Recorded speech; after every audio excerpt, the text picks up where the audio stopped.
They like jet airplanes. Woo! They like long limousines. And that's the bottom line. Cause Stone Cold said, "Are you ready?" You're listening to the Sunday Segue Wrestling Podcast. Hey yo, woo, yeah. With your host, Kenny Killer. And the Galdem Sugar Show.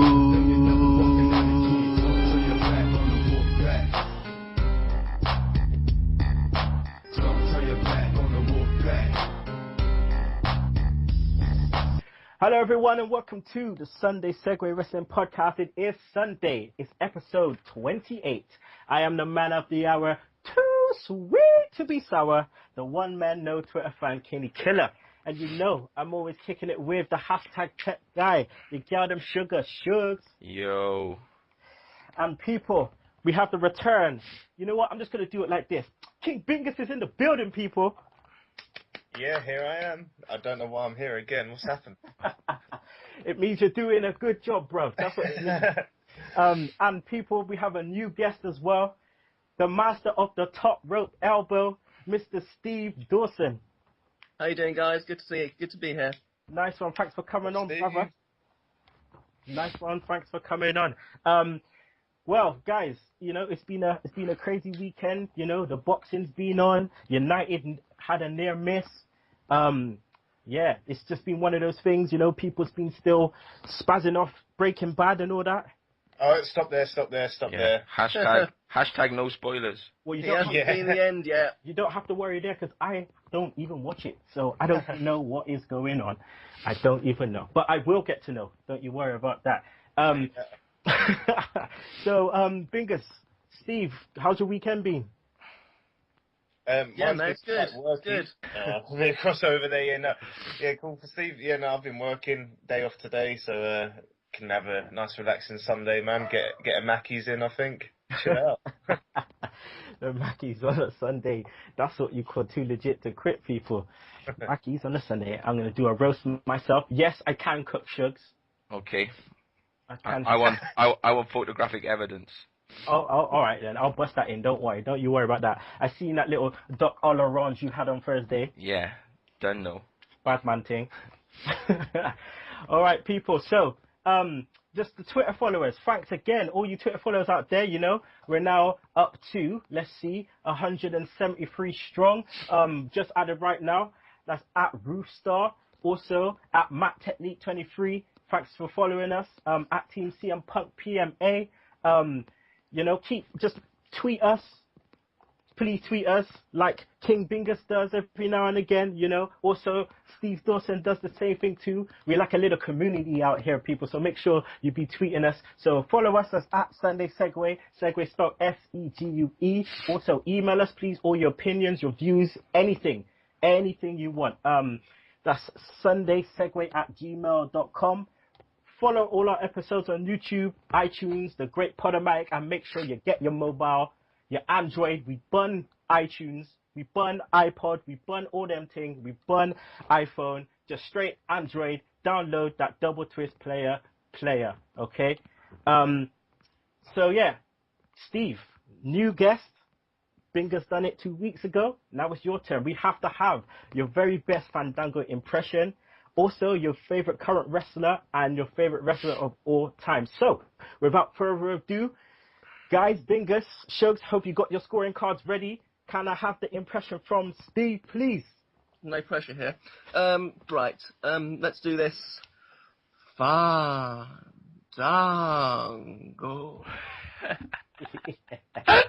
Yeah, Shugs. That sounded like if you were to call up the Fandango sex line. That's what you'll be getting. Bingus. Creepy Johnny. I've got I had a vision of that Sesame Street Dracula. Fandango. Ooh. One. Good Oh my god. You only get them quotes here, people. Sesame Street. You should have heard it last week with El Gami, Sammy on here talking about, what were you talking about? You talk about primetime players, some prostitute business. What was that all about? Exactly. He just went. We need a better screening process for our guests. Yeah, jeez. Sorry, Steve. So your favorite wrestler of all time? Ooh, it's probably a toss-up between, I'd say, Savage, Bret Hart, and Shawn Michaels. It probably changes every week usually, but they're the main three for me. It's a nice little combination there. Who's your favorite current wrestler? Probably, I'd say either Bryan or Cesaro. Bryan or Cesaro. I like that. Last week, Samuel Gummy, he picked the ball bag. I hope. Yeah. Well, he said it. He said he was joking. Hopefully. You know, he is. You can't joke about stuff like that. That's what I'm... Shugs knows. That kind of hurts when you say the Bullbag is your favorite wrestler of today. But everyone is entitled to their opinion. As Bingus has said before... Not on this show. Not on this show. Right, Shugs. Everyone's entitled to their opinion on this show, okay? We hate the Bullbag. Shugs loves bloody Bo Dallas. Yes. You know, it's madness. It's madness. It's crazy out here. All right, so people, we're just gonna hit straight into it. We had a crazy Raw, the go home show for Battleground. Battleground is tonight, so let's just get straight into it. So segment 1 started with the CM Punk promo. CM Punk comes out, guys. You know, started talking about being predictable, being predictable within the wrestling world. Shugs, I'll just go straight to you. Why do you think he's kind of semi-broke kayfabe talking about, the predictability of when a hometown person goes home, they get their ass kicked? You know, like, as they sing in football grounds, he does what he wants. CM Punk, he does what he wants. So he just goes out there and does whatever he fucking wants to do, because no one is going to say shit to him, So, the hometown wrestlers usually lose in their hometown, 8 times out of 10 maybe. Mm-hmm. And he's just saying, I was in Chicago and I got fucked up, that's predictable. And, he's just, sometimes he likes to, show you what's going on behind the curtain, he likes to just, shoot on us. So, it's good. That's why he's one of the best talkers around. Wait. He's one of the breast talkers? The best talkers. Okay. Slip of the tongue there. Yeah, Freudian slip. Yeah, and that's why, because, he always treads that line between, doing his lines and giving us reality. Steve, let's get you in on this one, bruv. With CM Punk, do you reckon Raw started off, in the best way with him rather than the normal Triple H and Daniel Bryan? Oh, yeah, definitely. I mean, CM Punk's such a good talker. I mean, usually when he talks, people listen, and like Shugs was saying, he blurs the line so well between, like, you can do shoot promo, you can stick to the script. Bingus, also, when do you see Punk finally getting his hands on Heyman? I don't think it can go on for too much longer. Like, I can't, personally, I can't see any way they can throw in another hurdle to keep it another month even.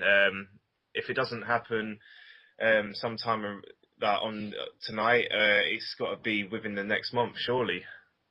Yeah, I mean, do the rest of you kind of agree with that? Yeah, I just think that it's like with the Bryan Orton thing. It's just like the promos have sort of been overlapping, and these angles have been going on for like the same amount of time, and it's just like, when are we going to get the payoff?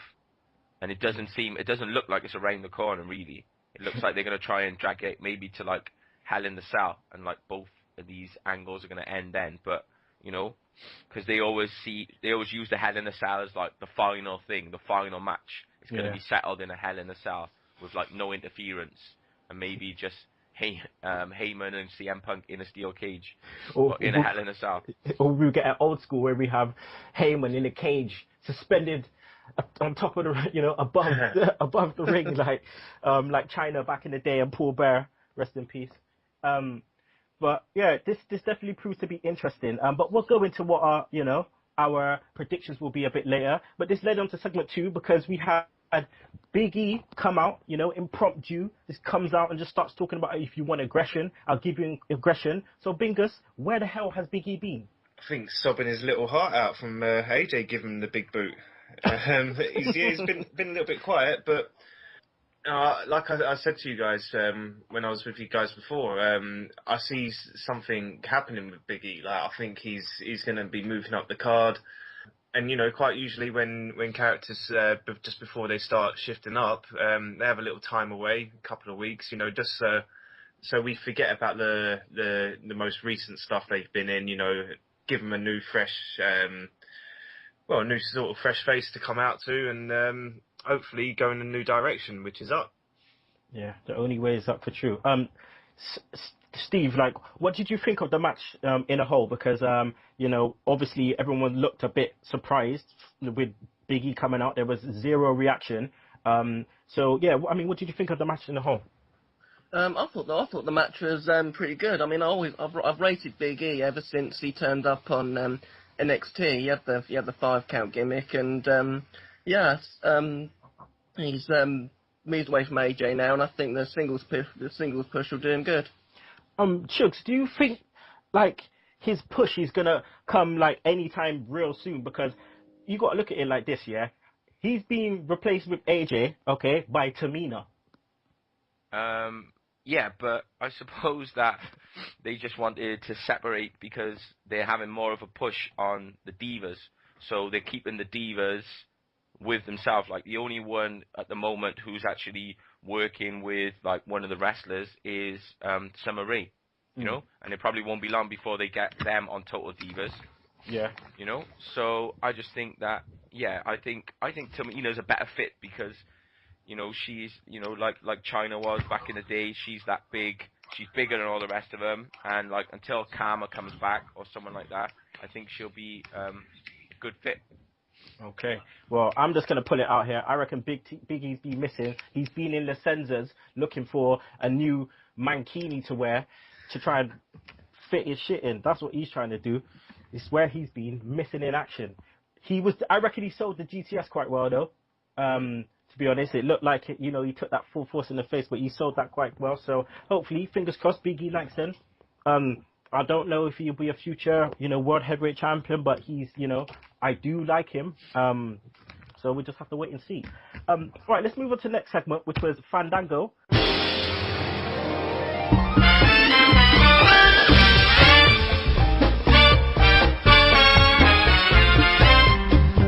Versus Kofi Kingston.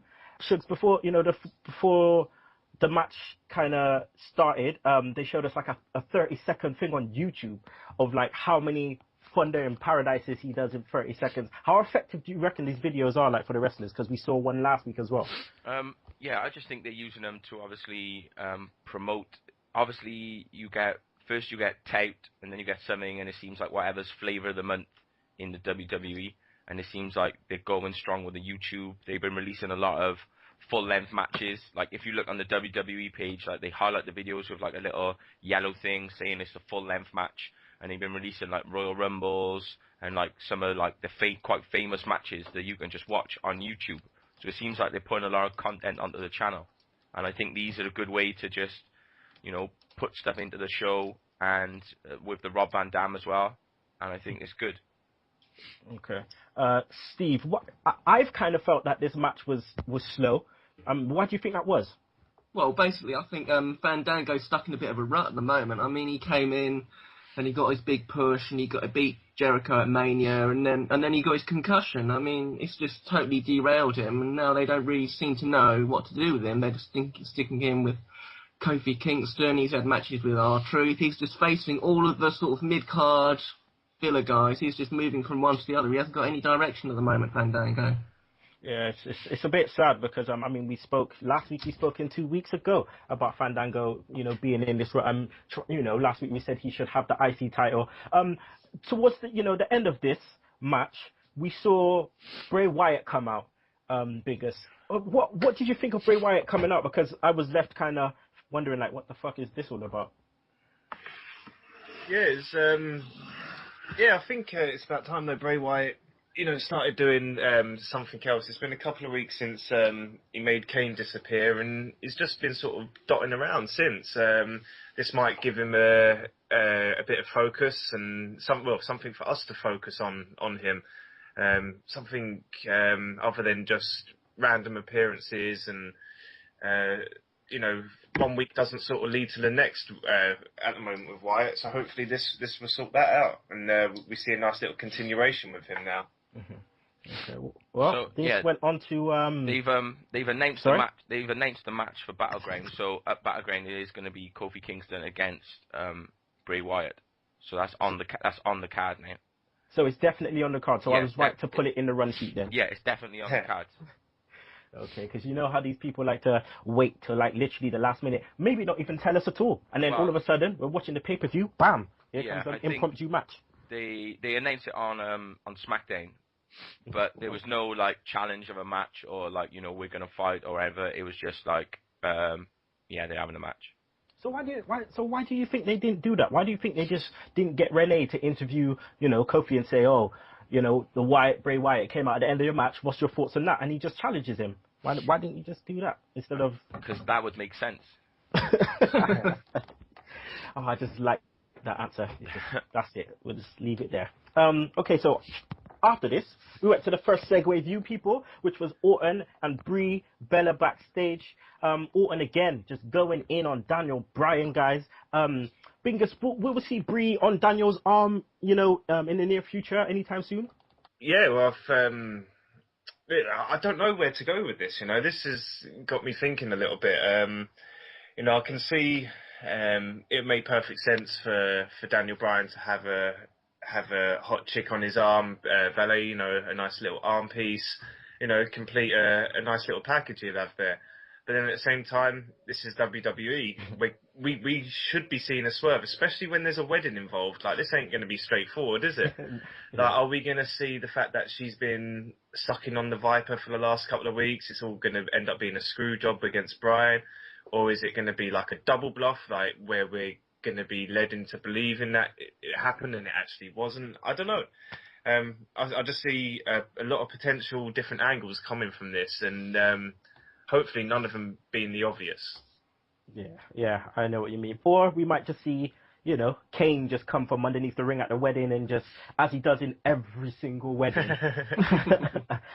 just completely just take over the whole shit. But it's the history between Bryan and Kane. That'd be interesting if he comes back, from the Wyatt's kidnap and just starts beating on Bryan again. That will take Bryan out of the title picture for a couple of months as well, which might lead the whole Orton Bryan thing all the way to Mania. Mhm. Yeah, that sounds like a really good idea. After this, it followed another segue view, which brought us to a backstage segment with Heyman and Renee Young. What do you think of Renee Young's role, and her ability to carry the segment? Because we've seen over the last couple of weeks, not only on Raw and SmackDown, but also at NXT. She's on commentary there now. She's taken over from Tony Dawson, no relation to Steve Dawson. So yeah, what are your thoughts on Renee and how she's doing? Because obviously we listened to her before. Yeah. So obviously, from listening to her on the Aftermath podcast. When she used to do a little guest and she used to work on the score and stuff. Obviously, she knows her shit. That's why she got the job in the first place. And I just think that she's just obviously impressed them backstage since she's been there. And then they're just pushing it forward, Not as a diva or anything like that, just as, part of the announce crew or part of the backstage. So she's, up there with Josh Matthews and people like that. And she's regarded as one of those, her being a woman hasn't really come into her at all, which is good. And she's less likely to get boxed up by Brock Lesnar and start falling on the floor as well. I hope that they just keep her back there and they don't bring it into any kind of wrestling, storylines, because keep her doing what she does best, She's always good with Heyman, because I think Heyman respects her as, and because he always goes in on her, And go on.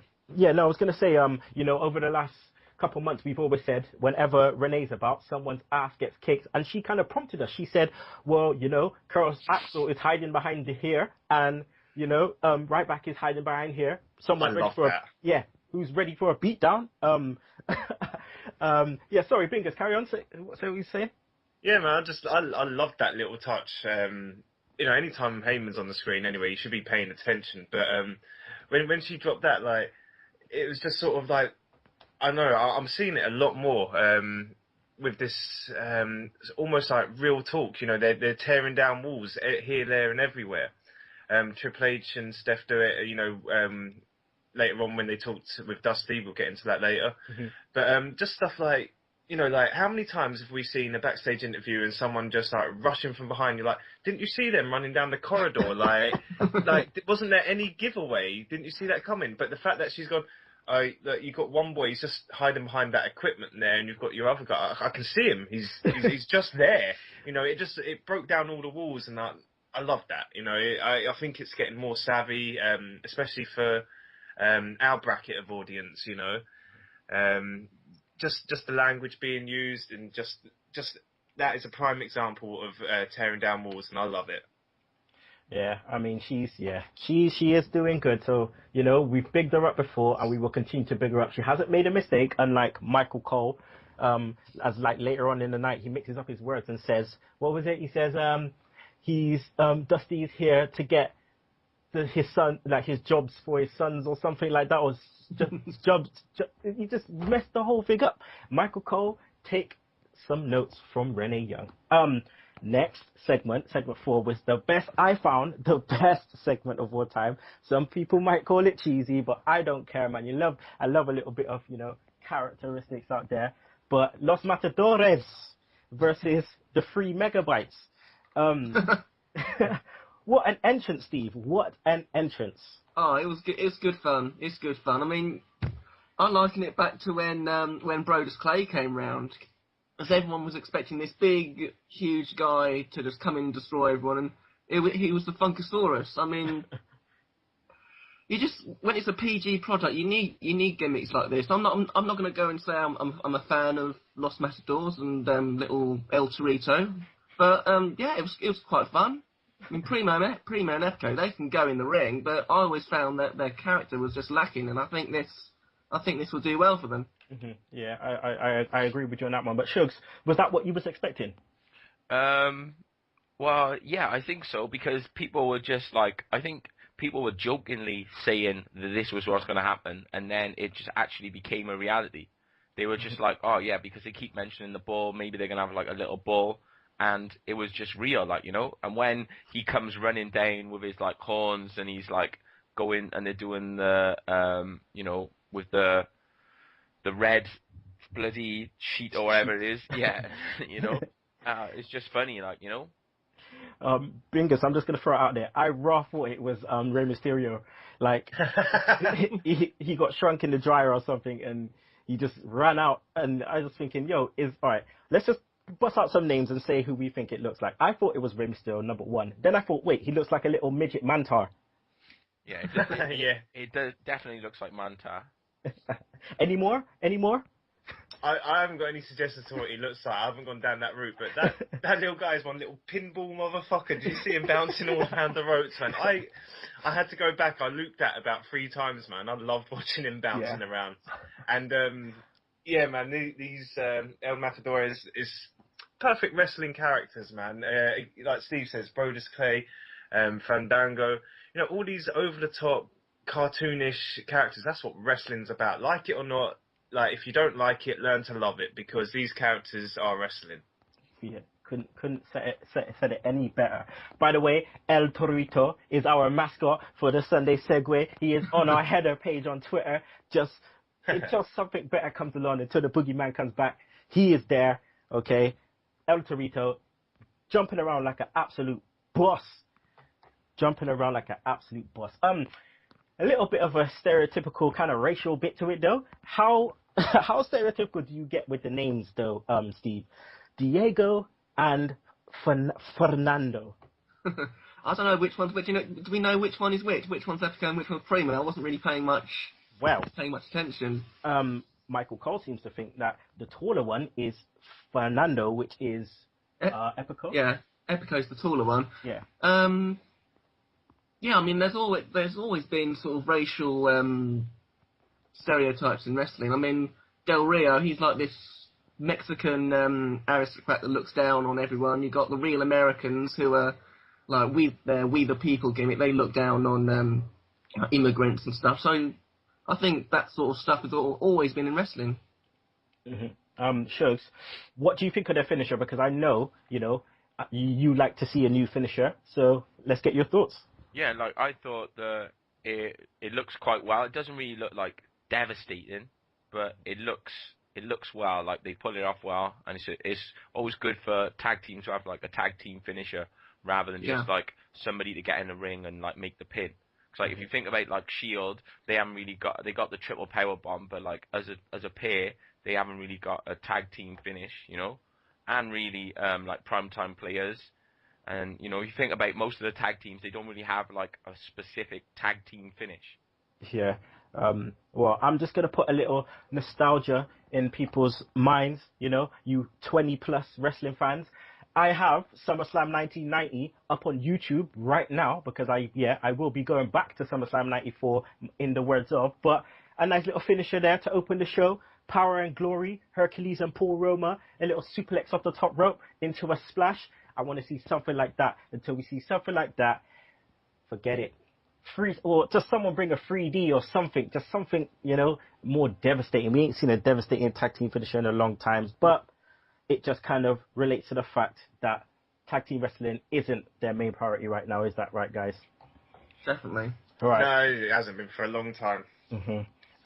Right, so let's just skedaddle from Los Matadores because we can talk about them for ages. Segment 5, Triple H and Steph versus, plus with the Rhodes family. I completely love this segment. I wrote down so many notes about this segment.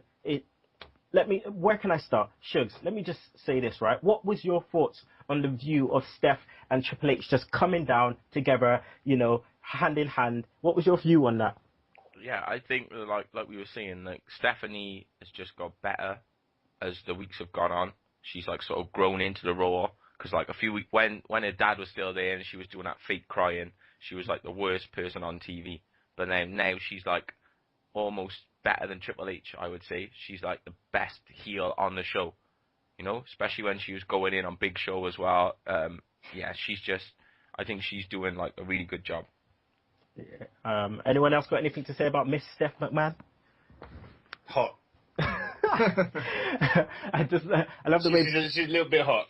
I love the way Bingus is like referring to 2 weeks ago when we had have one word for a wrestler. He's just hot, just hot. I'm just gonna put this out there. Goldust is absolute boss. Now I know every single one of you know why he's an absolute boss. Bingus, tell me why.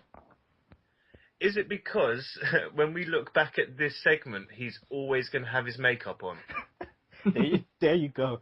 Suit and the makeup. Not any suit. A crisp pimp suit. That's what he was wearing. A clear-cut pimp suit with gold and black makeup. There you go.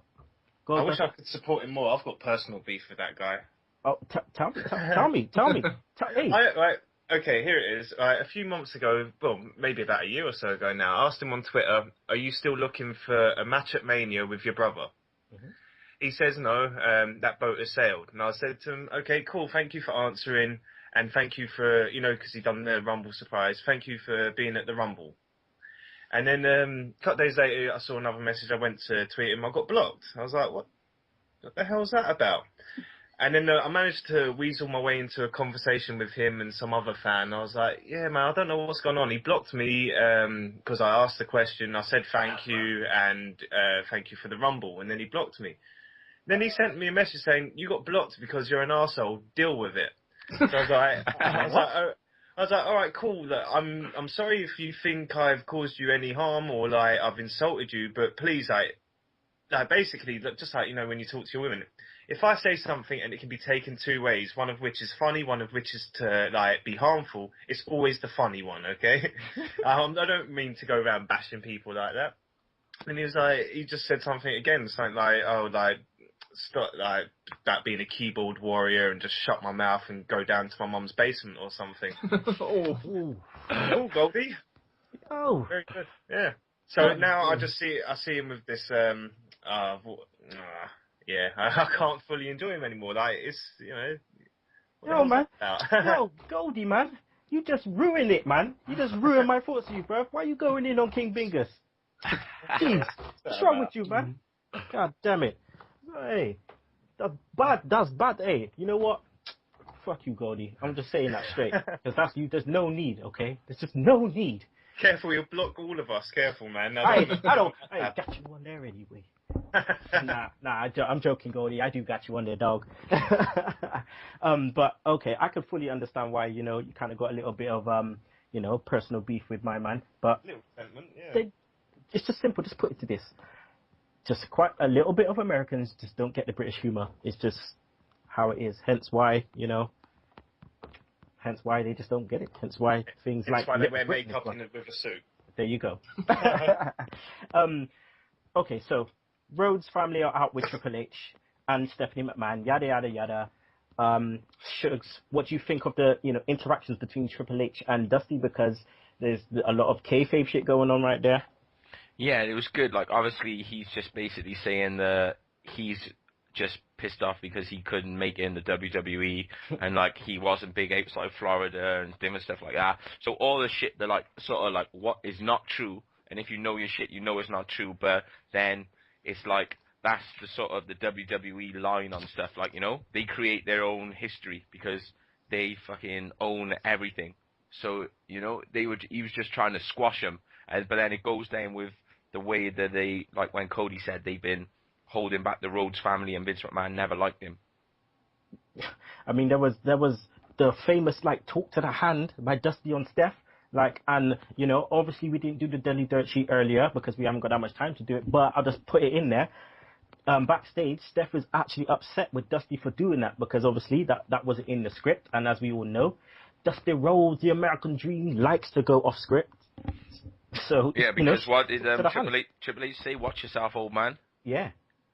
That's when the shit got serious. Steve, would the stipulation for this match like at least draw some interest into Battleground? Because as we know now, if the Rhodes family win, then Goldust and Cody get their job back. So does Dusty. Yeah, I think it's a good stipulation. I mean, if I'd love to see Goldust back personally, permanently. I still think he can go. I don't know what to say. I mean, when you heard this stipulation, did you think, oh yeah, okay, this is probably going to be one of the most interesting matches on Battleground, aside from obviously like the main event? Yeah, I mean, apart from Orton and Bryan, it's probably I think it's a fairly weak card. It's one of the only matches I'm really looking forward to. Okay. Well, we'll get into our predictions a bit later. One of my favorite bits of this, though, guys, was Steph. When the Dreams tune started, playing, Steph was shocking out. Like, she was going in. She was, nodding her head. She was busting out, boogie like she was at home. Like, I was thinking, Steph, you trying to get down? Don't start twerking on me now. God damn it. Like, she was going in on that tune. But, what a segment. I did really like it. I like to see all three of those guys out there, the whole Dusty family. I think is one of the first times I've seen them all together, like happy, actually not going in on each other. Last time I saw Dusty and Dustin was probably Royal Rumble 91 when Ted DiBiase and, Virgil just kicked their ass a bit. But yeah, we're going to go on to the next segment, which was R-Truth versus Curtis Axel. Right, I didn't really watch this match, right? Because, it's R-Truth and Curtis Axel. So, can one of you just tell me what this match was about? Because all I was looking for is to see how far R-Truth's pushback was, So, yeah, one of you please enlighten me. I was with you. I wasn't really paying much attention either. I saw at the beginning of the match quite a nice leg sweep that was sold well by, and it was. Other than that, it wasn't too much of a highlighted match, and I'd like to right now state I believe in Curtis Axel like I believe Crash Holly was over 400 pounds. I'm just not with this guy. Okay, so Bingus, we're not with this guy. None of us are. Shugs, you're not with him either, are you? Nope. All right, so Bingus, how do we steer Heyman away from the Axel? Because he's turning into the next ball bag. Yeah, I think the only way possible is there's got to be a bit of combustion in between the Heyman guys. Maybe a bit of like almost sibling rivalry between Ryback and Axel to get Heyman's or to get his attention, sort of like, look at me, daddy, look, I'm doing better than so and so, and maybe just have Ryback eat Axel and that be the end of him. Literally, I'm hungry. Ryback eat. It's just literally just a smorgasbord of Axel. And just spits out one of the plates off the IC belt for finish up. Oh gosh. Also, I think in this Punk's music hit, Heyman's face shows was gold. Yeah, well, Heyman is gold. Like, everything he does is great. So, I just think Axel's just going to be like sort of the sacrificial lamb. They're just going to use him, and then maybe he's going to get pissed off at being the one who always gets fucked up by Punk. And I think that's the way that they're going to get rid of him. Well, like the Wyatt family say, don't send someone that you want back. So Heyman might just send him along to the Wyatt family. Just take him to the ranch, put him down. Jella. Oh, Jella. All right, let's go into segment 7. Brie Bella versus Alicia Fox. Bit of a piss break, as usual. Shugs, no commentary means no matches. Exactly. No commentary means no match. So I cannot really conversate on this, but Steve, I would like you to help me in saying, why is Tamina with AJ? And like, will this pairing work? I have no idea. I didn't even realise they were together until I saw them at the top of the ramp. I can't even remember an angle or a backstage segment where AJ said, "Hey, do you want to hang out with me?" I don't know why they're together. It's like they're doing a Ziggler with AJ. It's ridiculous. I don't know. I haven't got a clue. They're just like pairing her with so many, kind of like Shawn Michaels at the beginning. You know what I mean? He almost like Triple H as well, like we saw on the DVD.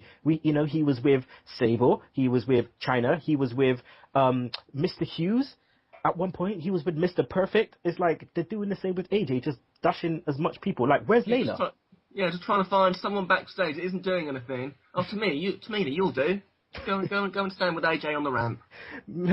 Let's make you look like, a female Diesel. Yeah. And just run alongside her. What did they say, Shugs, on Cool Dude's podcast? The Big Mummy Cool? Big Mummy Cool. But that's how you know that she's a heel, because she's wearing a leather jacket. Obviously, heels wear leather jackets, and that's it. That's unless you're Ryback and you wear a leather vest. But that's the only sign for a heel. Anyone in leather is a heel. Oh, speaking of leather, friggin' Bo Dallas needs to take off that leather glove. What is he doing? I think he just found that in Nash's bag and was like, "Can I have this, please?" Just give it to Tamina. Why are you wearing it? Why? What? Mate, Bo Dallas is just brilliant. Oh gosh, I don't know why I do this. He's a brilliant heel. I just want to smack him in the mouth. That's what a good heel does, I think. All right. So before we just wanted him off TV and he was terrible, but now we hate him. He's doing the job. He's doing what he's supposed to do. Yeah, that's what heels are meant to do. They're meant to get you to despise them. And he's got that Everyone smile. loves to hate him. Yeah, he's got that smile and he's got that grin, and he's just like, "Oh yeah, you're a good guy. I want to give you a chance." And he's just like, this guy is. You're a good kid. Yeah, you're a good kid. You're a good kid. Oh, but I do want someone to just, slap him in his face. Just, also, you know what, Shugs, just play my music.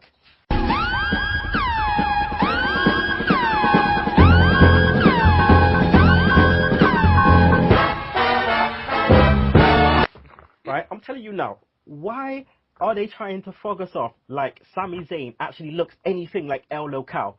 He's about 150 pounds, like, smaller than Ricardo Rodriguez. What's that all about? Really? Sami Zayn looks like El Local. Really? Apart from the mask, does he really look like El Local? No shape, size, nothing similar. Like, come on, people. This isn't Saturday Morning Slam. The beard was a bit of a giveaway. Oh, you think? And everyone shouting, "Ole, ole," Oh, God. Anyway, let's move on to the next segue view, which was classic Big Show. I just entitled this segue view Big Show, okay? Shugs. Big Show in this segment was great. Please find the drop for this, because he looked like an enraged, cartoon character. I just couldn't call him... I order. Just call him Psycho Show, Shugs. Yeah, he just when it looked like his eyes were going to pop out of his head. It's just so good. I can't take it anymore. I can't take it. I loved how it looked like the fist had been, taken over by some sort of demon, and he was being walked by the fist towards Triple H now. He was just following his fist for Triple H's big old nose, like walking around backstage. Where is he? Where is he? Why out? Yeah, exactly. Oh my god. Just Triple H's nose, he looks like the Wicked Witch from the West, man. I read somewhere he's had a bit of a nose job, apparently. I can't see any shaved off personally. Well, also, Steve, what did you think of Bigshow's promo though, in a whole? It wasn't his best, to be honest. I mean, he's quite a good he's quite a good actor, but I wasn't really convinced. That whole thing with his like staring at his fist and I'm gonna go and knock Triple H out. No, didn't do anything for me, to be honest. Okay. Well, what about the Maddox segment after when he just kind of just like pinned him up? Sorry, what was that? What about the segment after with Maddox where he just pinned him up? Yeah, I mean that was quite good. I mean, I can't stand Maddox really, so I was just glad to see him get a bit of a threatening, and yeah, I thought that was quite good. All right, so segue view over. Going to segment 8, which was ADR Alberto Del Rio versus Zack Ryder. Before I go into this, I'm just going to allow King Bingus to, say a few words about ADR as he normally does. Okay, right. My takeaways from this match, simply a couple of words here. This match, much like all of Del Rio matches, personality, segments, promos, all I could think was, so what? I was a bit pissed off that they put the Divas match on because I've already gone for a slash by now, and I had to sort of sit through that one. Oh. Mr. Beige at best. There he is, doing his beige thing. Just beiging it up. Oh, no, boring me. I'm boring myself talking about this guy. Okay, so let's talk about Zack Ryder then, Shugs. Were you surprised he got, as much time as he did?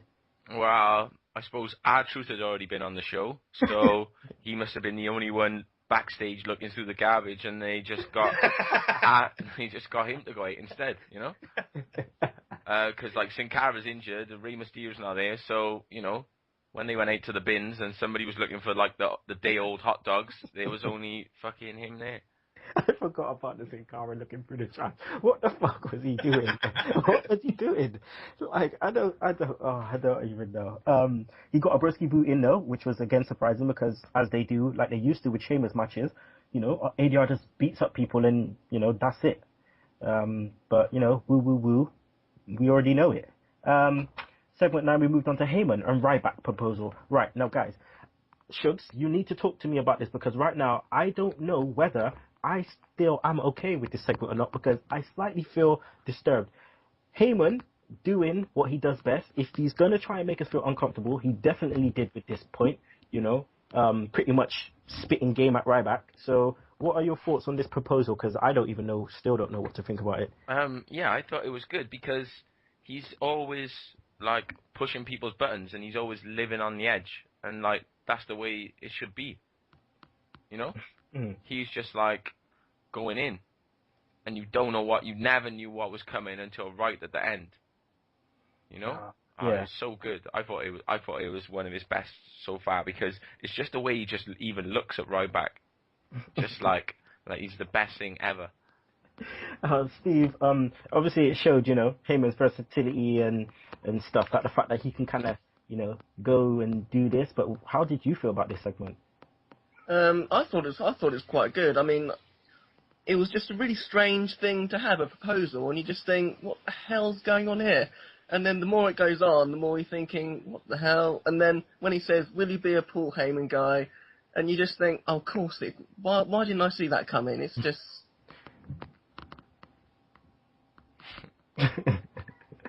The thing is, like, Shugs, he got down on one knee.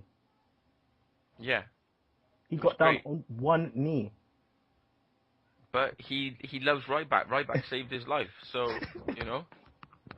Oh, God. Will you be a Paul Heyman guy? Oh, Heyman, you do know what to do. Okay, so after that, right, let's just get away from that angle at the second. Let's talk about CM Punk trying to get into the next episode of Botchamania, right? He comes in, right, busts his knee.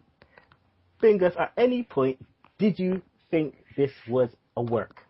At the beginning. Soon as he hopped over and, like, you know, that like half a split second where you could, like, before he actually buckled, you could just see he was on his way down. I laughed. I thought he'd actually, like, cocked it up, and I was like, yeah, Matthew's gonna love this one. He's going straight to Bottomania, just like you say. And then like the first like couple of seconds, I was like, oh, all right, yeah, no, there's 3 professionals there. They're gonna work around this. And then, you know, a couple of seconds into that, I was like, oh, okay, I see what's happening now. But then the way that culminated with the kendo stick from under the ring and the doctor, man, that was so smooth, man. Yeah. That was slick as fuck. Yeah. No, I didn't. No, I thought there was going to be a bit of a breakout, like, right then, but I didn't see it happening at that second, man. That was so well done. I didn't see it coming, you know. Brilliant stuff. But what do you expect when you've got Punk and you know, in the ring with Heyman? It's going to be magic no matter what happens. You know, Axel ended up taking, you know, as usual, the brunt of the punishment. But that's just how it is, isn't it? This is how it is, and it's going to be like that, Axel, until you can, you know, think up something good to say or think of something good to do. Because right about now, that IC title needs to be taken away from you, my friend. Segment 10. The Shield versus the Usos and Ziggler. I was kind of surprised when I saw it come up on the screen, but then again, Usos have been doing good recently. Ziggler's been, you know, in and out about at the moment, so this could have been a good match. So Steve, what was your view on the match? I thought it was a really good match. Yeah, the Shield just don't disappoint, do they? When they have their 6-man tags, they always deliver. Yeah, and I've got a lot of time for the Usos, like you, Kinny. Really good team. I'm actually hoping that they're the ones that actually beat the Shield for the titles. Okay. Oh, they're going to be for sure. Yeah, has to, because they're being built up real nice right now. Yeah. The Shield, just like what you said, Steve, they're just impressing they just know each other inside and out, and that time that they spent with each other in FCW, NXT was just priceless, because you can see it in them. They work so well off each other. So, Shugs, your view on the finish? I can't remember, actually. I didn't. It was a nice little segment, nice little sequence. Sequence. Little spot fest, wasn't it, of finishes? Yeah. It was like, did we see, you know, some sweet chins into a sweet chin into a clothesline outside, and then we saw a what else did we see? Famouser into a zigzag. Yeah, that's right. And then the spear out of nowhere. Oh, Roman Reigns and his spears, man. Yeah. I just think obviously when we saw last week, like, the spear at the moment is the most, like, protected move in the WWE, you know? Because anyone who gets hits with that spear is just, they're done. You know? You don't see anyone coming close to kicking out or anyone really recover. They just get hit with that spear, and that's it. That's you, done. I mean, Dustin, sorry. Oh, he took that spear horrible. Like, he took that spear horrible. But Roman Reigns, yeah. It's a believable spear as well. Like, you know, some guys get a lot of flack for performing a spear because, you know, they don't have the right size or the right speed or the right aggression. This guy, Bo Dallas. There you go. And I've even heard people, 1 or 2 guys knock Edge's spear. I don't agree with that, but yeah, you know, a lot of flack can be given for a spear, and I don't think Mr. Roman there is doing it any injustice. He does it very well. Indeed. Believe it. Believe in the Shield. Believe in them all. Right. So last segment, people. Segment 11. We have reached the end of a 3-hour Raw. Hold on, no, I'm sorry. You've definitely missed out on something. Santino beat Cesaro. Pull the other one. What the hell was that? Wait a minute. Why I order? Okay, I've missed something. Thank you very much, Bingus. Go ahead, my friend. Well, just that, man. It was, you know, okay, maybe it's just a good old traditional wrestling grudge match. I don't remember there being any background to this or why it would have happened. Correct me if I'm wrong.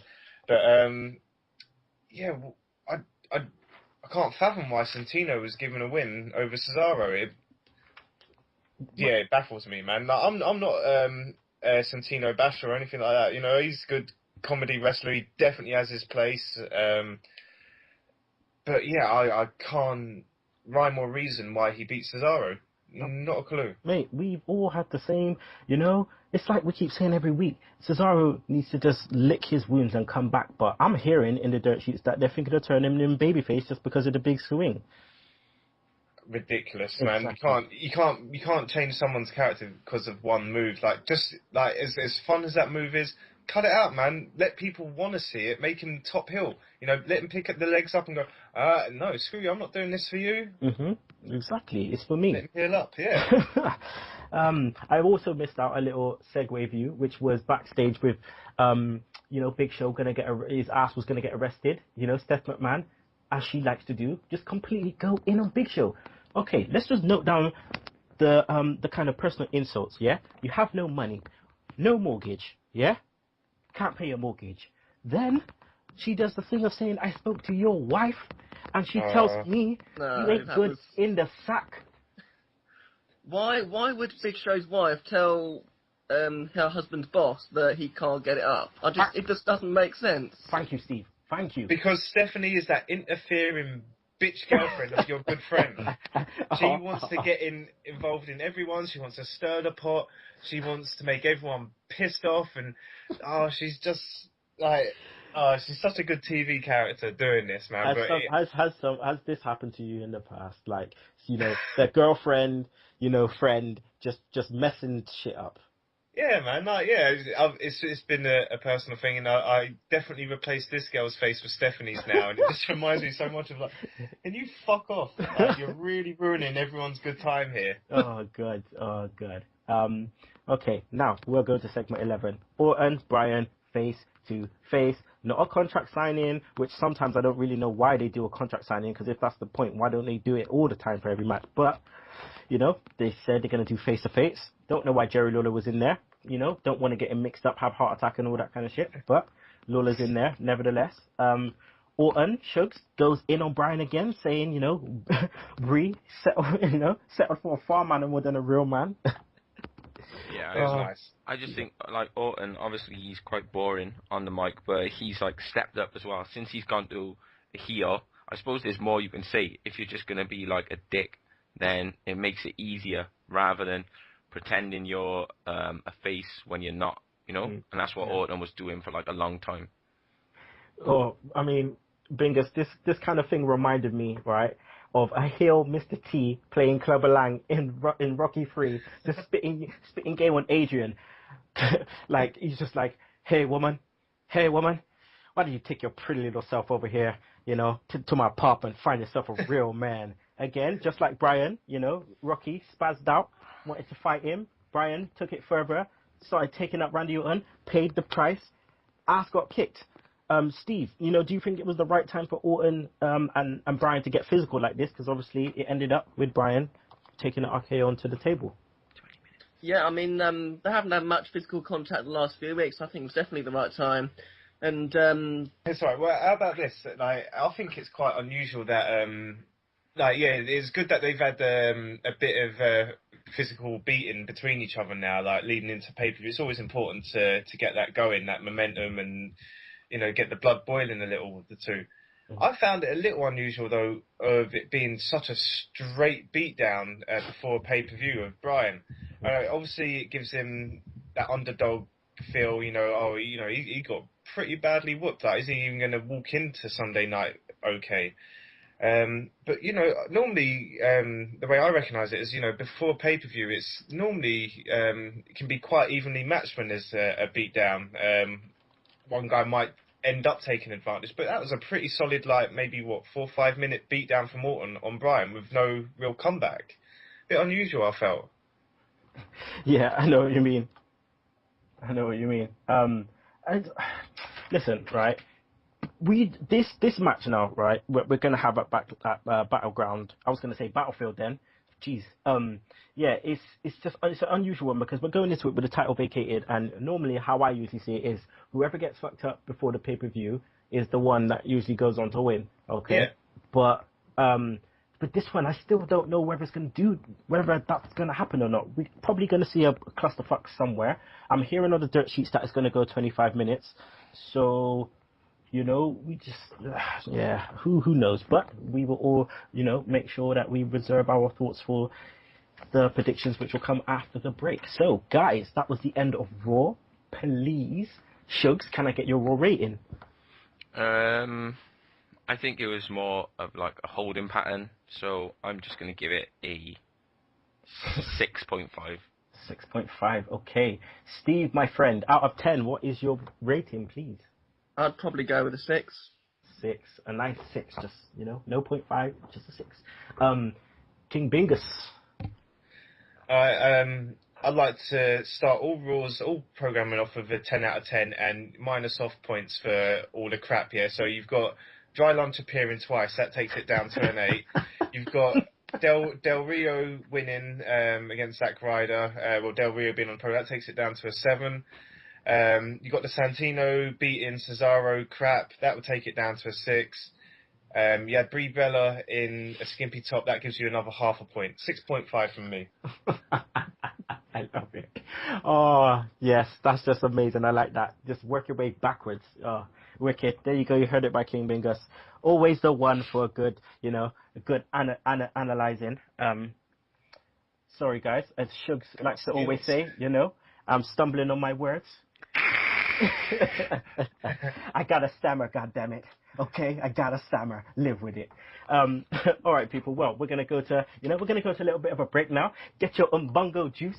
It's time, people, for the little break. Shugs has imparted a little hashtag tech wisdom. So I have done a little break jingle. So people, sit down, take your juice, your biscuits, your tea, whatever you want, and just listen to my shit. There you go. We'll see you in a minute. Be sure to listen to the Sunday Segue Wrestling Podcast. What? Every Sunday with Kenny Killer and the Galdem Sugar Shugs. Yes! With all the news, views, and laughter that you want. They like jet airplanes. Woo! They like long limousines. Every Sunday, the Sunday Segue Wrestling Podcast on Podomatic, iTunes, and YouTube. So why don't you choke on that, slap nut?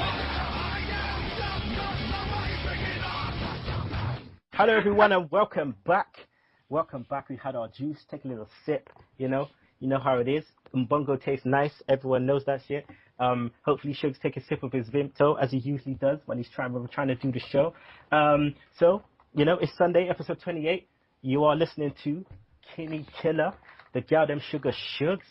Who else we got on the show? We got King Bingus. King Bingus is in the building, people. And we have the special, very special master of the top rope elbow, Steve Dawson.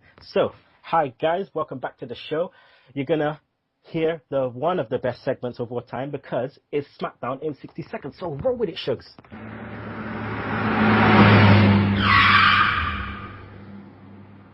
Okay, Smackdown in 60 seconds. Big Show in the ring, apologises to the crowd, says he's disgusted with himself, wants understanding, and then Triple H comes out with the contract for his mortgage and says now he owns Big Show's house. Okay, so things are getting worse. Fandango versus RVD. Summer Rae causes a DQ, and then RVD hits the Van Terminator with the trash can to Fandango's head. Ryback versus R-Truth. And Ryback screams during the match, he tried to bully me, and then hits a shell shock good night for R-Truth, and then Axel attacks him after the match. Del Rio gets the garbage can delivered to him when he's having an interview with Rene Young. Del Rio against Ziggler with Sandow on commentary, and Ziggler is bumping like crazy on SmackDown for some reason. A great match and amazing banter from Sandow on the commentary. Los Matadores versus Jinder and Slater. Matadors win, and El Torito gets a flying crossbody onto the 3MB stage fight. And then Heyman does a promo and says Punk will get shell shocked at Battleground. Brie versus Axana. Brie wins, and then AJ comes out with Big Mama Cool and shoots on Brie and Daniel. She says that when the baby gets delivered, they won't slap the baby, they'll slap Brie, because the baby will be so ugly. Kofi versus Big E. Kofi wins, and then gets surrounded by the Wyatt family, and then Shield versus Orton and Big Show. Or Big Show starts kicking everyone's ass, and then until they come out and take him down, and Triple H interferes as well, and leaves the black. And what we fade the black with is Daniel Bryan in his pink T-shirt in the ring doing the yes chants. I like the way you just put his pink T-shirt. I think the pink T-shirt's a good idea, but then it's good the way like the heels or like people like CM Punk have still got their black T-shirt, but just with a pink trim. Pink, yeah. Quickly, guys, why is Jimmy Bullard trending on Twitter right now? I have no idea. Like, no idea. Why is who? What? Jimmy Bullard. All it says is Jimmy Bullard was class. Like he's died or something. Maybe he's on Soccer Saturday, or maybe he's on. Ah, yes. Jimmy Bullard on Goals on Sunday. Yeah. He's saying he's only scared of one man, Big Dunk. Very funny man. And then someone's put a YouTube clip of him doing the little dive when he was playing for Wigan, the dive over the bunch of guys. Okay, alright. So, now guys, you might just catch a stunner because you're about to get stunned by Sugs Stunners.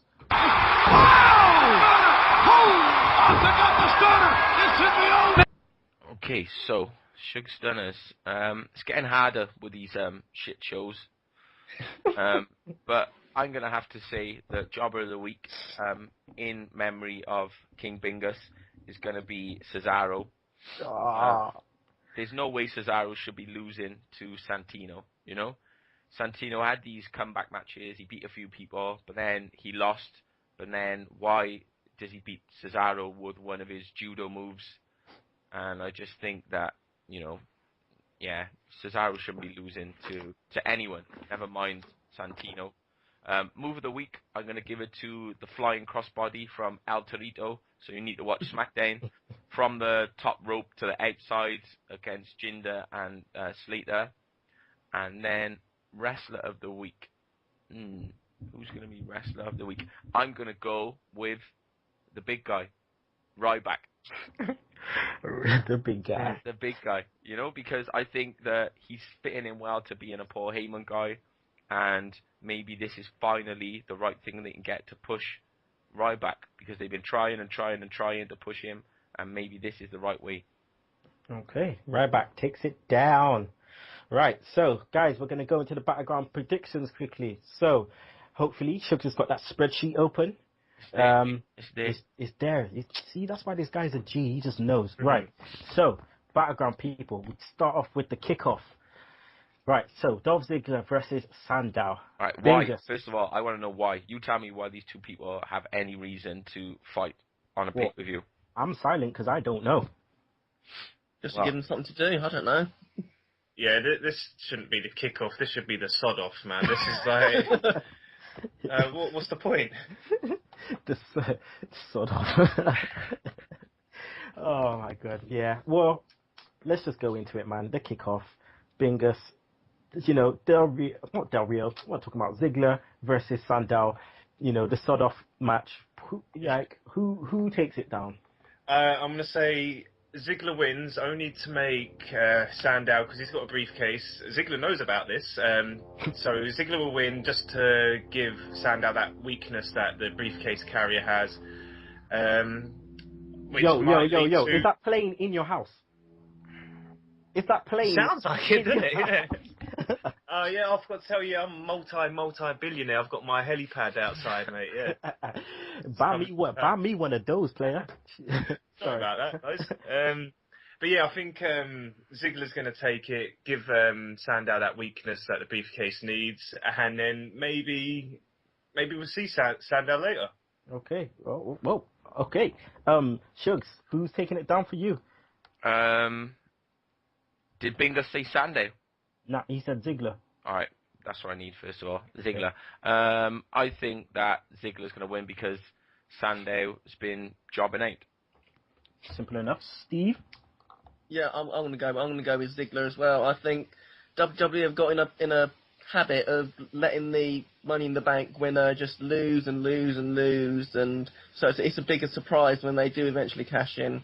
And Sandow's just been on such a roll of losses over the last, well, since he won the belt, once he won the case, really. Mm-hmm. And I think that's going to continue. Okay, so Steve is saying Ziggler. I also am saying Ziggler. He takes it down for this one. Same reason pretty much as, the rest of you. Probably more even so than, as Bingus, because, we'll get onto that later. But, okay, CM Punk versus Ryback. Steve, who takes this one down? Oh, it's quite a tough one. I'd probably say Ryback. I mean, he's just joined up with Heyman. I think it'd be very weak booking to have this big monster bully to lose his first match with his new manager. Mm-hmm. So I think they'll have Ryback go over and have another match at Hell in the Cell, okay. where Punk will finally get his hands on Heyman. Okay. So you're saying Ryback. Yes. I'm saying Punk. Now I'm saying Punk, but Punk wins by disqualification. That's what I'm saying, because I just think that Punk's been losing, right? So, like, he's been losing since what? Since WrestleMania. He's beaten CM Punk. He's beaten what's it called, Jericho, and like that's pretty much it. Everyone else he's pretty much lost to. Brock Lesnar, like, you know what I mean? Otherwise he's been out. So he's pretty much lost to everyone else. So losing again on a pay-per-view, I just don't know if he's ready for another loss. So I'm saying Punk winning by, there's going to be a clusterfuck, a little smoz going on, and Punk takes it down by disqualification, which, like Steve said, leads to a match at Hell in the Cell. Bingus, who takes it down for you? I'm kind of with you there. There's a lot of memorable CM Punk losses, not too many memorable wins since he's lost the title back at Rumble to Rock. But I do agree with Steve as well. Ryback needs the win more than CM Punk, but CM Punk should win. So I'm going to stick it with that. CM Punk will win. With some hook or crook DQ thing going on. Who knows? But yeah, CM Punk to go over. Okay, Shugs. The big guy. The big guy. Simple as. All right, so Brie Bella versus AJ. I'm going to go with AJ on this one, just because I just want to. Nah, I'm going with AJ just because I think that it's not... I don't reckon Brie should be the one to take it off her, really. I reckon AJ should hold it for ages. And I reckon she should hold it until Paige comes up and just takes it off her. So, or Karma comes back and just, deals with her. But, I'm saying AJ. So, Shugs, who you saying? I'm going with AJ as well. Although I'm a bit worried about the double finish where Bryan wins and Brie wins and they celebrate together. Okay. Yeah. Mm-hmm. That's what's worrying me in the corner of my mind. Okay. Is that worrying you too, Bingus? Who you think's going to take AJ and Brie? Yeah, much like Shugs there. I'm going with Bella because she's becoming a bit of a figure now. She's getting involved with top flight storylines. So why not try and put an illusion on the Divas title that's important because it's involved in the top tier wrestling. Mm-hmm. I can definitely see WWE champion Bryan with Bella, Divas champion tagging up against Orton and AJ for foreseeable. Okay, Steve. Yeah, I'm with Bingus. I'm going with Brie. I think they'll give Brie the belt because of Total Divas. I reckon they'll work that into Total Divas when it comes back in, I don't know, when is it coming back? November or something. Mm-hmm. Yeah. And Okay. I think they might do, because I don't think Bryan's going to win the title tonight, so I think in Total Divas they might do a thing where Bella wins the Divas belt and then her fiancé doesn't win the WWE belt, and maybe they cause some friction or something. I don't know, but yeah, that's what I think. You know what? Even though I've just thought of this, remember Nikki is actually, she's out injured, so we won't see no tag teams with her. So maybe a singles run for Brie is the one that they're looking at. So maybe you're right, but I'm still sticking with AJ anyway. All right, so the Rhodes family versus Shield. Bingus, who's going to take that down? Tough to call. I'd say I think the Shield should win it because you know they're the hounds for the McMahons and for Triple H. Like they shouldn't show weakness. But then again, like this, like the Rhodes guys, they need to be on the roster. Like they're not going to go away tonight, are they? They're not going to disappear forever. So like if the Shield do win, how are they going to keep this going without boring us or repeating and reheating the mixture? But yeah, I'm calling a Shield win. I hope they win because it'll make it interesting to see how they're going to bring the Rhodes back in again. Okay. Shugs? I just think that the Rhodes need to win. Okay, you think they need to win, but who will win? Well, I just think they are going to win. They haven't put the tag team titles on the line, so they can win without losing the tag team titles. So I think there'll be some type of shenanigans. Okay. At this point, yeah. Yeah, Steve, who do you go for? I'm going with Shugs. I'm going with the Rhodes lads as well. I mean, Cody had got his time off for his wedding. He's had his honeymoon, and I think this is about the right time to bring him back and maybe give him a little bit of a singles push or maybe even a tag team push with Goldust. And I've always been a big Goldust mark, and I think it'd be good to see him back for a few months. Okay, well, I'm also going for, the Rhodes. Same reason for Shugs, tag titles ain't on the line, so they won't lose anything. I see Ambrose being outside in their corner. Obviously, we got Dusty in the other corner. We'll see a bionic elbow, bam, to Ambrose's head. We'll see a curtain call into a disaster kick. We'll see it all. Shattered dreams and everything. Alright, so we'll go on to Axel versus R-Truth. I don't really care, but I'm going to go for Dry Lunch. Just because, well, yeah, there's no reason. See how much there isn't to say about this. I know, man. I know. Every time I think of Axel, all I can think of is Dry Lunch. Like, that's it. It's just a perfect way to describe him. So, Bingus, on that thought, who's taking it down for you? To me, this match is like a Weetabix going against a Ryvita. It's just the driest of the dry battling it out. I'm going to have to go to Weetabix Kid, Dry Lunch Axel on this, just because R-Truth isn't IC worthy. But then again, is Axel? I don't know. It doesn't matter. It doesn't matter who wins this one. I'll go Axel, but side note, it doesn't matter who wins. It doesn't matter. It doesn't. Shugs? Yeah, so I'm going to go for... Just go for the pushback, man. I'm going to go for the Weetabix Kid as well. Someone hashtag that on Twitter right now, please. I'm already going. I'm already ahead of you. Oh, I need to see this shit. Weetabix Kid. Steve?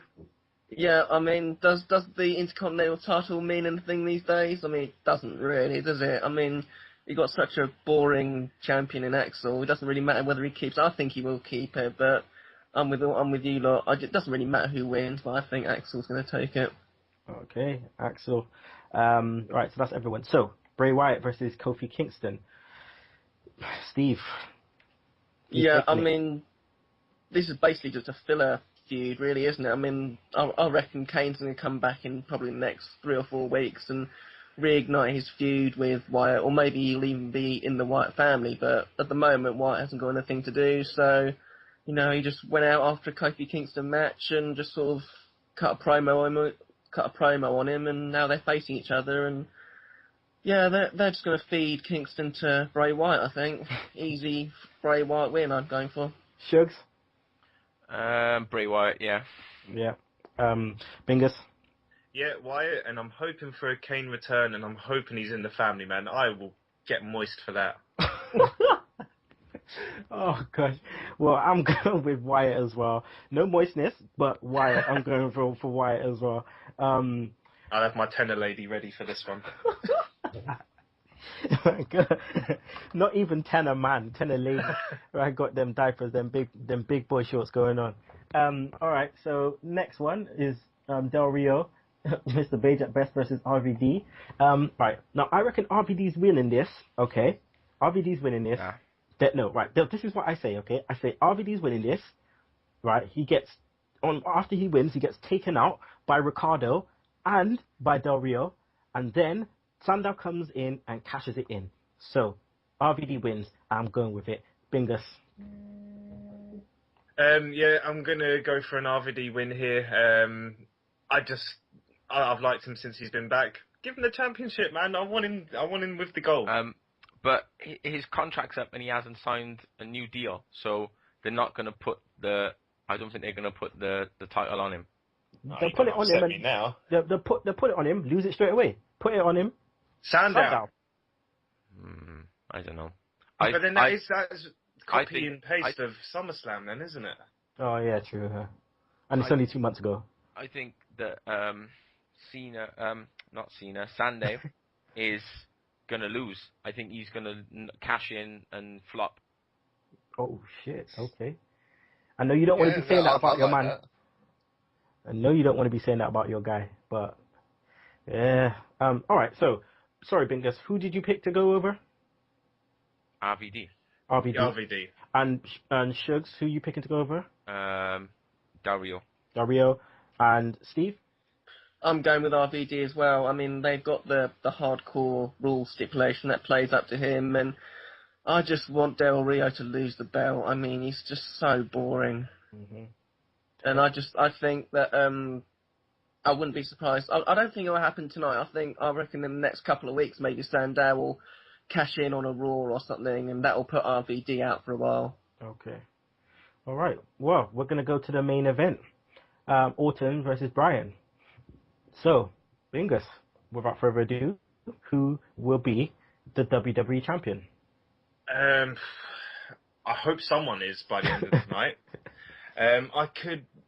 I don't know why. I've got this feeling that we might see a bit of tomfoolery tonight with the finish. Definitely. I reckon we might see Orton pinned. Triple H come out that for one reason or another that doesn't count because that guy in the third row sneezed and he put Orton off. So let's restart this. And then it happened again, and then he'll come back out and go, actually, I was backstage. I went to take a piss. I didn't see the finish, so the finish never happened. Let's start this again. I think we might see this, like Bryan win once or twice tonight, with Orton eventually picking it up, and then Triple H being happy with that. Okay. Shugs. I think Daniel Bryan's going to win. Why? Because I think he's going to go, and I don't think they can afford to do another false finish or another dusty finish. I think that he's going to go, and then he's going to defend at Hell in a Cell, and then they'll be done. Because I think there's going to be a Bigshow Autumn program after this. So I think Bryan's going to go off into his own title program then. Okay. Or maybe they'll pick someone else. Steve? Yeah, I'm going with Orton. I can't see them giving Bryan 3 title runs in such a short space of time. So I'm going Orton. I think Big Show might get involved. It wouldn't surprise me if we see the 5,000th Big Show heel turn, because he's been faced for a good 2 weeks now, and I think he's due for a turn. Yeah, true. All right. Well, I'm going for Orton, and the reason why I'm going for Orton is because I think Bryan's winning the Royal Rumble, right? And I think that Orton takes this down, and then he beats Bryan again, all right? Because bear in mind, Bryan has beaten Orton twice, okay? So I reckon Orton takes this down. He beats him again at Hell in a Cell, goes into a program with Big Show, and Bryan, being told by Triple H that you will never be WWE champion again. You will never. And then he, wins the Rumble, goes on to WrestleMania, and beats whoever is the WWE champion, and, fade to black, confetti, all of that shit. you know, and then there's Daniel Bryan on top of the world next night on Raw, where we see millions of NXT superstars come and make their debut. Hopefully Enzo Amore, because he's not SAWFT soft. So yeah, that's so who are you going with? Orton. I'm going with Orton. Right, I got lost in your story. Sorry, I just had to put in the SAWFT soft. It sounded like some John Laurinaitis booking. Big Johnny. Okay, guys. Well, that's the end of the show. That is the end of the show. King Bingus, as always, thank you for coming on, my friend. Thank you for having me. Steve, what can I say? I know you've been excited about coming on, and I'm just glad that, you know, you accepted and that you're on. So thanks. It's been a pleasure, guys. Hopefully, you know, I want to get you guys on regularly. I'm talking like hopefully every week if you can. But yeah, I definitely want you guys to face off against each other on Beat the Clock. So when you're next ready, you know, just holler at me or I'll holler at you, and we get it going. Also, you know, I cannot do this without the hashtag tech guy, Sugs. Yo, it's a pleasure as always. There you go. All right, people. So we have Battleground tonight. Make sure you watch it. Okay. We have Raw tomorrow. All I'm saying is we're finishing in the words of, this time we're finishing the words of Mr. Perfect. Again from SummerSlam 1990. You know how I just be loving the SummerSlam 1990? That's one of my favorite pay-per-views from back in the day. God damn it. So, in the words of Mr. Perfect from SummerSlam 90. You see, being absolutely perfect does have its problems. Because when you're a perfect Intercontinental Champion, challengers are few and far in between. And let's face it, everybody knows I'm perfect in every way. I've got the perfect body, the perfect mind, and the perfect record. So remember this, nobody beats Mr. Perfect.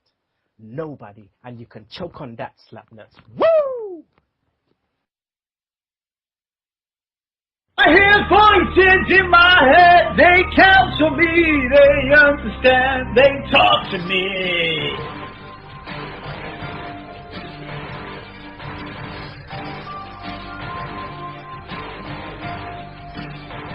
You got your rules and your religion, all designed to keep you safe. But when rules start getting broken, you start questioning your faith. I have a voice that is my savior, hates to love and loves to hate.